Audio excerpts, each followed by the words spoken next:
Hello everyone, ये दूसरा video है मॉडर्न हिस्ट्री की इवेंट्स का। इसमें बहुत सारी इंपॉर्टेंट इवेंट्स को मैंने यहाँ पर इसमें वीडियो में कवर किया हुआ है। इनको ज़रूर तैयार कर लीजिएगा, इनसे डायरेक्ट क्वेश्चंस आते हैं। ठीक है, इसमें आपको कन्फ्यूजन भी नहीं होगा क्योंकि इसमें मैंने काफ़ी सारी चीज़ों को कोरिलेट करके इंटरकनेक्ट करके आपको बताया हुआ है। जैसे कूका विद्रोह है। अब कूका विद्रोह पंजाब में है।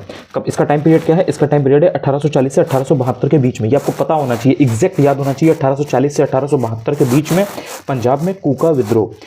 कुकी विद्रोह की बात की जाए तो वो त्रिपुरा में था। कुकी विद्रोह त्रिपुरा में 1917 से 1919 के टाइम पे। इसको आप गांधी जी वाला जो इरा है उससे आप कोरिलेट कर सकते हो। इसके बाद में आप बात करोगे बंगाल सिपाही विद्रोह की, यानी कि जो बंगाल का सिपाही म्यूटनी थी वो है 1764 की, यानी कि 1764। इसके बाद में आप बात करोगे वेल्लौर विद्रोह की। वेल्लौर कहाँ है? जगह पता होनी चाहिए आपको, लोकेशन पता होनी चाहिए। वेल्लौर विद्रोह 1806 में हुआ था। इसके बाद में आप बात करोगे कच्छ विद्रोह। कच्छ का आप भूकंप के थ्रू, अर्थक्वेक के थ्रू याद कर सकते हो। कच्छ विद्रोह हुआ था 1819 से 1831 के बीच में। इसके बाद में बात करते हैं बघेरा विद्रोह की। बघेरा रिवोल्ट 1818 का है। इसके बाद में आता है लसोड़िया आंदोलन। लसोड़िया आंदोलन से रिलेटेड कौन था? गोविंद गिरी। ये नाम बहुत इंपॉर्टेंट है, बहुत इंपॉर्टेंट पर्सनैलिटी है। इनके बारे में आपको पता होना चाहिए कि लसोड़िया आंदोलन से संबंधित थे। इसके बाद में आता है हौज विद्रोह। हौज विद्रोह है 1820 से 1821। इसके बाद में बात आता है संभलपुर। संभलपुर का नेतृत्व वहां पर लीड किसने किया था? सुरेंद्र साई ने। इसके बाद बात आती है बैरकपुर की। बैरकपुर में 1824। इसके बाद बात आती है बहरामपुर की। बहरामपुर में 1857। इसके बाद में बात करते हो खैरवार आंदोलन की। तो जो खैरवार आंदोलन है ये आपका हुआ था 1874 में। इसको आप खरवार भी कह सकते हो, खरवार भी कई जगह पर आपको देखने को मिलेगा। तो खरवार खैरवार एक ही चीज़ है। ये 1874 का है। 1873 से 76 के बीच में पाबना विद्रोह है। ये पाबना रिवोल्ट आपने देखा होगा, बहुत ज़्यादा पूछा जाता है। तो इसका जो टाइम पीरियड है वो है 1873 से 1876 के बीच में। इसके बाद में आप देखते हो कि दक्कन के दंगे, यानी कि जो दक्कन के रिवोल्ट थे वो है 1875 का। इसके बाद में आपको देखने को मिलता है मुंडाओं का विद्रोह। मुंडाओं का विद्रोह 1895, मोस्ट इंपॉर्टेंट है ये। फिर आता है चुआरों का विद्रोह। चुआरों का विद्रोह 1768 का है, 1768। फिर आता है कोली विद्रोह, कोली रिवोल्ट। ये है 1784 से 1785 और ये महाराष्ट्र का है, महाराष्ट्र में कोली। इसके बाद है कोल विद्रोह। ये आपको याद रखना है, इसमें जो मेन लीडर थे वो थे बुद्धू भगत और ये 1831 से 1832 का है। इसमें आपको बिल्कुल भी कंफ्यूज नहीं होना है कोली के साथ। कोली विद्रोह 1784 से 1785 है महाराष्ट्र में, जबकि जो कोल विद्रोह है वो 1831 से 1832 का है और इसमें लीड किया है बुद्धू भगत ने। इसके बाद में आता है फराजी विद्रोह। फराजी विद्रोह का सबसे जो मेन लीडर है, मेन इंपॉर्टेंट जो नेता है वो है दादू मियाँ। दादू मियाँ आपको नाम पता होना चाहिए, फराजी विद्रोह से रिलेटेड है। इसके बाद में आता है संथाल विद्रोह, मोस्ट इंपॉर्टेंट है ये। संथाल विद्रोह से संबंधित रिलेटेड सिद्धू और कानू है और भैरव चांद है। इसके बाद में आता है आपका अहोम रिवोल्ट, अहोम विद्रोह। इसमें आपको 1828 में देखने को मिलता है और इसमें गोमधर कुंवर, नाम याद रखिएगा, अहोम विद्रोह गोमधर कुंवर ने लीड किया था 1828 में। फिर आता है ताना भगत आंदोलन। ताना भगत में आपको याद रखना है ये उराव जनजाति का था, ये ताना भगत आंदोलन, और ये 1914 में हुआ था। ताना भगत आंदोलन 1914 में, और इसमें जतराऊ राव, जतरा बलराम देवमेनिया भगत, ये नाम आपको याद रखने हैं। ताना भगत आंदोलन, जतरा बलराम देवमेनिया भगत, और कब हुआ था? ये 1914 में हुआ था और ये उराव जनजाति के द्वारा था। ये कुछ मोस्ट इंपॉर्टेंट इवेंट्स और विद्रोह वगैरह हैं, ये आपको एग्जैक्ट याद होने चाहिए। इनके ईयर में अगर आप गलती करते हो तो कहीं ना कहीं क्वेश्चन में आपका आंसर नहीं निकलेगा, क्योंकि ये ऐसे हैं कि 4 ऑप्शन में से आपको 2 से 3 ऑप्शन इन्हीं में से मिल जाएंगे। इसके बाद जब आप आगे आओगे तो इसमें कुछ और बहुत इंपॉर्टेंट अर्ली मॉडर्न हिस्ट्री की चीज़ें हैं, वो भी मैं आपको बता देता हूँ। ये आपको जरूर याद होनी चाहिए। इसमें जैसे याद रखो कि जो संभाजी हैं, संभाजी शिवाजी के पहले बेटे थे। इसके बाद में जो राजा राम है वो शिवाजी के दूसरे बेटे थे, यानी कि अगर शिवाजी के पहले और दूसरे बेटे का नाम अगर पूछा जाए या आपको सीक्वेंस जानना हो तो संभाजी और राजा राम। इसके बाद में जो शिवाजी 2 हैं ये राजा राम के बेटे हैं, यानी कि जो शिवाजी 2 हैं ये राजा राम के बेटे हैं, ये जो ऊपर वाले हैं। और देन उसके बाद में आते हैं आपके शाहू जी, ये संभाजी के बेटे हैं, यानी कि जो पहले नंबर के थे। और वो संभाजी कौन थे? वो शिवाजी के पहले बेटे थे। तो ये जो क्रोनोलॉजी है ना, अगर आप ये समझ गए तो आप मराठा एम्पायर में काफ़ी अच्छे से चीज़ों को समझ पाओगे, क्योंकि वहाँ पर कन्फ्यूजन बहुत होता है। बाजीराव 1, बाजीराव 2, देन आपको नारायण राव, माधव राव, बहुत सारे आपको ऐसे नाम दिखेंगे जिनसे आप कंफ्यूज हो सकते हो। आपने देखा होगा इस बार भी यूपीपीएससी 2023 में मराठा एम्पायर से एक क्वेश्चन था। तो जो मराठा प्रशासन है या जो सरदार वाला जो पूरा एम्पायर है, इनसे क्वेश्चन आते हैं, लेकिन एक ही क्वेश्चन आता है। लेकिन वो बहुत डिपेंड करता है इस चीज़ पे कि आपको जो क्रोनोलॉजी है रूलर्स की वो मालूम है या नहीं मालूम है। तो इसलिए आपको ये संभाजी, राजाराम, शिवाजी 2 और शाहू जी, इनके बारे में एग्जैक्ट पता होना चाहिए। इसके बाद में आपको पता होना चाहिए कि जो दासबोध है, दासबोध की रचना किसने की थी? दासबोध की रचना गुरु रामदास ने की थी। सलहार का युद्ध कब हुआ था? सलहार का युद्ध 1659 में, यानी कि 1659 में हुआ था और इसमें शिवाजी ने मुगलों को हराया था। मोस्ट इंपॉर्टेंट है ये सलहार का युद्ध 1659। उसके बाद में आप बात करोगे कि असीरगढ़ का युद्ध कब हुआ था। असीरगढ़ का युद्ध हुआ था 1601 में। इसके बाद में आप देखोगे सामूगढ़ का युद्ध कब हुआ था। सामूगढ़ का युद्ध यूपी पीसीएस में पूछा गया था। 22 से 21 का पेपर है, आप चेक कर लेना, आपको मिल जाएगा। असीरगढ़ का युद्ध 1601, सामूगढ़ का युद्ध 1658। एग्जैक्ट आपको ईयर याद होना चाहिए, 1658। नहीं याद है, क्वेश्चन नहीं निकाल पाओगे, क्योंकि ये मोस्ट इंपॉर्टेंट बैटल है। एग्जामिनर आपसे एक्सपेक्ट करता है कि कम से कम आप ये बैटल जानते हो। असीरगढ़ का बैटल हो गया, सल्हार का युद्ध हो गया, सामूगढ़ का युद्ध हो गया, तो ये आपको पता होना चाहिए। इसके बाद में जैसे मनुची है, तो मनुची किसके टाइम पे था। मनुची औरंगजेब के टाइम पे था, एग्जैक्ट याद होना चाहिए। मुल्ला निजामुद्दीन ने किसकी रचना की है। मुल्ला निजामुद्दीन ने दर्स ए निजामी की रचना की है। शाह वली उल्लाह ने किसकी रचना की है। शाह वली उल्लाह ने हदीस तफसीर की रचना की है। लखनऊ में फिरंगी महल ने फिक।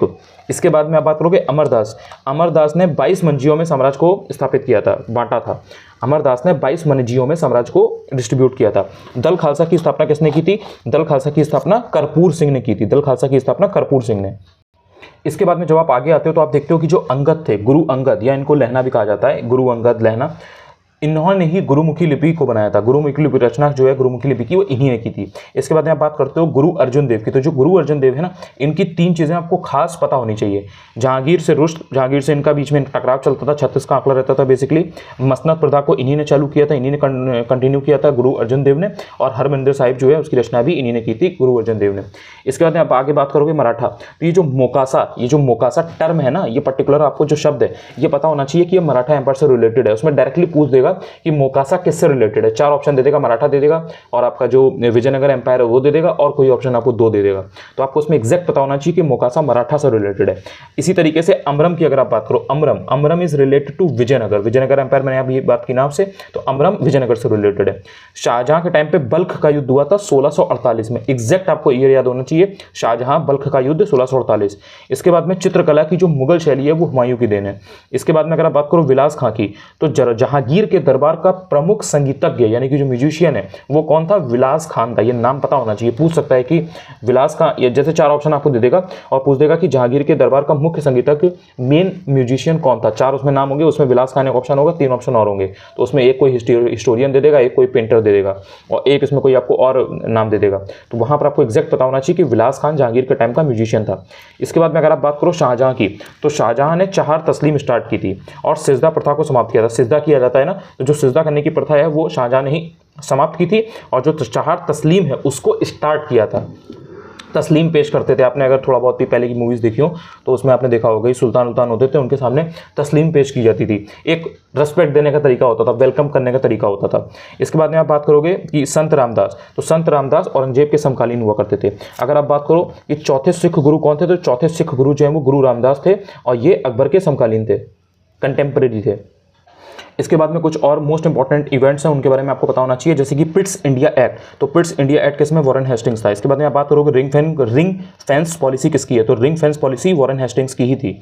इसके बाद में प्रेस पर से बैन किसने हटाया, तो आपको पता होना चाहिए कि जो चार्ल्स मैटकॉफ था उसने प्रेस पर से बैन हटा दिया था, प्रतिबंध हटा दिया था। उसके बाद में पेशवा की गद्दी कब समाप्त हुई थी, 1818 में। ये आपको पता होना चाहिए कि इस समय रूलर कौन था, ये भी आइडिया होना चाहिए, और कौन सी संधि के थ्रू ऐसा हुआ था, और ये गद्दी कैसे समाप्त हुई थी, क्या हुआ था, ये आपको बेसिक आइडिया होना चाहिए। लेकिन एग्जैक्ट ये फैक्ट जरूर पता हो कम से कम। अगर कुछ और नहीं भी याद है तो ये पता हो कि पेशवा की गद्दी, पेशवाई कब समाप्त हो गई थी, 1818 में समाप्त हो गई थी। एलन बरो की बात करें तो एलन बरो ने 1843 में दास प्रथा को समाप्त किया था। ये जो स्लेवरी है ना, इसको 1843 में लॉर्ड एलन बरो ने समाप्त कर दिया था। देन क्लाइव ने ही दोहरा शासन स्टार्ट किया था। जो लॉर्ड क्लाइव था उसी ने दोहरा शासन स्टार्ट किया था। इसके बाद में बात करोगे कि वॉरेन हेस्टिंग्स की, तो इसने दोहरा शासन को समाप्त किया। ये दोनों आपको नाम याद रखने हैं। क्लाइव ने दोहरे शासन को शुरू किया था, स्टार्ट किया था, बट वॉरेन हेस्टिंग्स ने दोहरे शासन को समाप्त किया था। इसके बाद में आप बात करो अजीमुल्ला खां की, तो अजीमुल्ला खां को क्रांति दूत कहा गया है। इसके बाद में बात करते हैं 1896 की, जो कलकत्ता में अधिवेशन हुआ था, सेशन हुआ था इंडियन नेशनल कांग्रेस का, उसमें वंदे मातरम गाया गया था। पहला फैक्ट। दूसरा फैक्ट कि जो बहिर्गमन का सिद्धांत है उसको एक्सेप्ट किया गया था। इसके बाद आप बात करते हो पहले आंग्ल अफगान युद्ध की, यानी कि इंडो अफगान वॉर की, तो ये हुआ था 1839 से 1842 में। ठीक है, इसमें आपको देखना है कि जो इंग्लैंड की तरफ से, यानी कि अंग्रेजों की तरफ से जो मेन लीडर था, जो उनका कमांडर था, वो ऑकलैंड था। इसके बाद में आप बात करोगे दूसरे एंग्लो अफगान वॉर की, तो इसमें अंग्रेजों की तरफ से लिट्टन था। और ये कब की बात है? ये बात है 1878 से 1880 की। इस टाइम पर लिट्टन ही था। तो ये दूसरा आंग्ल अफगान युद्ध जो है ये 1878 से 1880 का है और इसमें लिट्टन हुआ करता था। इसके बाद में आप बात करोगे अंग्रेजों की और बाजीराव टू की। बासीन की संधि हुई थी। ये कौन सी संधि है? बासीन की संधि, ट्रीटी ऑफ बासीन। और ये कब की है? 1802 की। ये मोस्ट इंपॉर्टेंट है। अगर आप मराठा एम्पायर पढ़ रहे हो, अगर आपको बासीन की संधि, ट्रीटी ऑफ बासीन नहीं मालूम है, तो कहीं ना कहीं आप लूज आउट कर रहे हो बहुत सारी चीज़ें। इसके साथ में आपको देखना है कि बेंटिक, जो विलियम बेंटिक है, ये 1828 में इसने मैसूर का प्रशासन अपने हाथ में ले लिया था। जो मैसूर है उसका एडमिनिस्ट्रेशन अपने हाथ में ले लिया था बेंटिक ने। कब लिया था? 1828 में।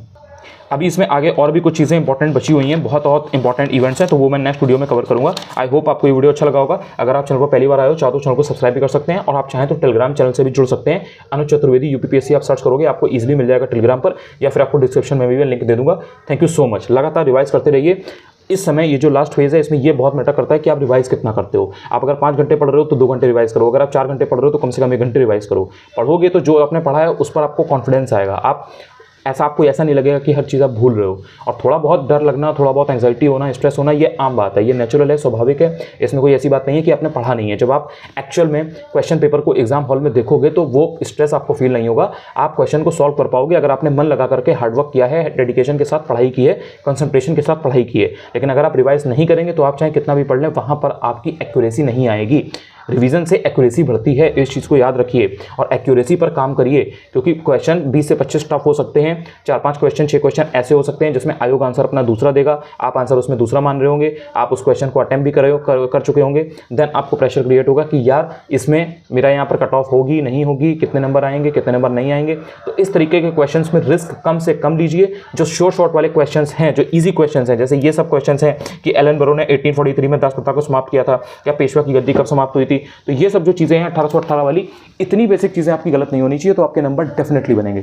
Thank you so much.